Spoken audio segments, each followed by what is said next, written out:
ഫമൻ താബ മിൻ ബഅദി ദുൽമിഹി വഅസ്ലഹ ഫഇന്നല്ലാഹ യതൂബു അലൈഹി ഇന്നല്ലാഹ ഗഫൂറുർ റഹീം.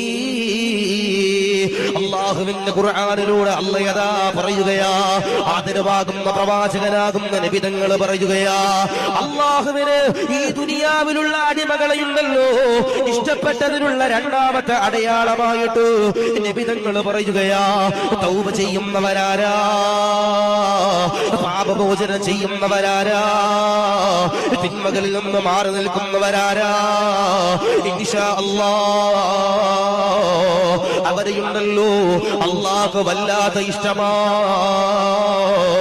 അതുകൊണ്ട് പ്രിയമുള്ളവരോട് പറയുകയാ, തൗബ ചെയ്യാൻ കഴിയണമല്ലോ, തൗബ ചെയ്യാൻ കഴിയണമല്ലോ. തൗബ ചെയ്യാതെ വിട പറഞ്ഞു കഴിഞ്ഞാ അത് വല്ലാതെ അദാബാണ് വാപ്പാ.